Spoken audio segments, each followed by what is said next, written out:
We're back here once again for another edition of Mondays with Myles and Friends. I'm Anthony Calhoun, along with the NCAA President, Dr. Brand here. Always good to see you. Always good to see you. Now, I know this is your favorite time of the year, so let's set the record straight. We know you love college basketball. Boy, do we have a great matchup coming up in Detroit, the Final Four. How excited are you to see this matchup, these games coming into Detroit this week? I'm blown away. I mean, this is my favorite time of the year.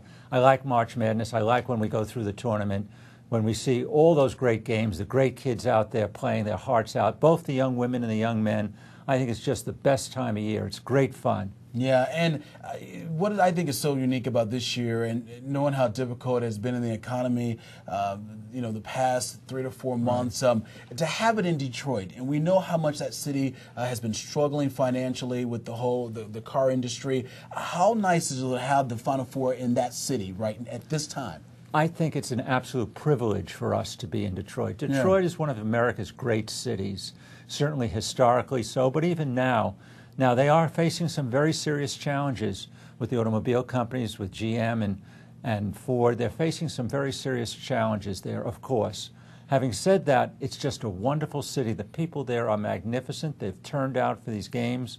They've been a great city to be supportive of us, to be supportive of the NCAA, and we need to give back.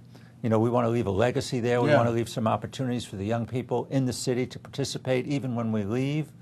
The city has just been tremendous. I can't compliment them as a host city more than I possibly could think. They are terrific. Yeah, and you bring up a good point about how it's important for not only just for the NCAA to supply the entertainment, but to also give back. And knowing what's going on right now in our country, does a part of this situation hit you in the heart, knowing that here's an opportunity for the NCAA and the Final Four and all the people coming to that city to be able to give back to that city in a way? Absolutely. It's a great opportunity for us to help the city economically, but also for people to come in and visit. Yeah. I mean, Detroit is just a great city, and it's a good idea to have lots of people come in and visit when Detroit can show off its stuff. So I think it'll be good for Detroit. We hope it'll have a long-term effect, not just this coming up weekend. But it'll be great. The games are going to be great. The kids are going to be great. It'll be fun to watch. Yeah, and Ford Field, if you will, it's going to be rocking coming up on Saturday. And I understand you're expecting the largest crowd ever to witness a Final Four. Is that accurate?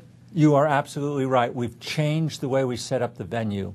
We used to take a major indoor dome and sort of cut it in half and put up some curtains. And we'd get 40 to 50,000 people, which is a lot of people for a basketball game. Yeah. But what we're doing now is something very different. We're going to do it the long way. So we're going to have all the seats filled up around the entire stadium. We'll have 70,000 or more people watching the game. Wait a minute, you said 70,000? 70,000 or more people will be watching our games. Wow. That's a huge crowd. Unbelievable. And not only that, here's one thing that I really like about it, and it's special. Around the court, we've put in special standing, as opposed to seating, opportunities for the young people from each of the 4 teams. That's great. So they're going to be right on the court side. It'll be a very collegiate environment. And the kids will be able to stand and shout and paint their faces and do whatever they do on campus.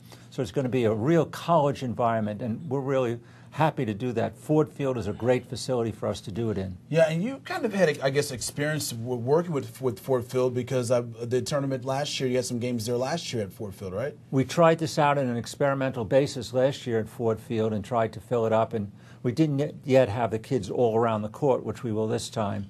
But we learned about what's the best way in terms of creating great lines of sight for those in the audience, to make sure that our TV sites are in the right places as well. But to have that collegiate environment now is going to be a big help. It's going to be a great fun. Why was it so important to you and to your staff here at the NCAA to make that environment great for the students that attend these schools that these teams are participating in the Final Four in? Well, college sports are different from professional sports. Professional sports are great, and the NBA Finals are terrific, as the World Series is and the Super Bowl. But they're different from college sports. We want to make sure that a college environment really carries over into our venue. So it was very important for us to have those young people around the court and to make sure the feeling of the games and the venue itself reflects the fact that these are really college students, a college event, and all the excitement that comes with being a college event is there, right on the spot. All right, before we let you go here, real quick, President Obama, they were asking him his favorite sporting event, and he said the Final Four. There's nothing like being at the Final Four, watching the Final Four, if you will, on TV. How nice would it be to have him show up in Detroit if things could work out for that? Well, both you and I know that he's a smart man. That's right. So he picked the right sport, obviously. Yeah. It would be outstanding. We don't know whether that's going to happen or not, but it would be outstanding if he shows up. We'll save him a seat. I'm sure you will. I'm sure you will. Always good seeing you, Good to Dr. see Brand, you, okay? All right, and don't forget, if you have any questions you want to email Dr. Brand here at the A-Zone, don't forget to do that. You can always find us here throughout the weeks and here at the A-Zone, of course, and we'll continue Mondays with Myles and Friends next week. Thanks for watching.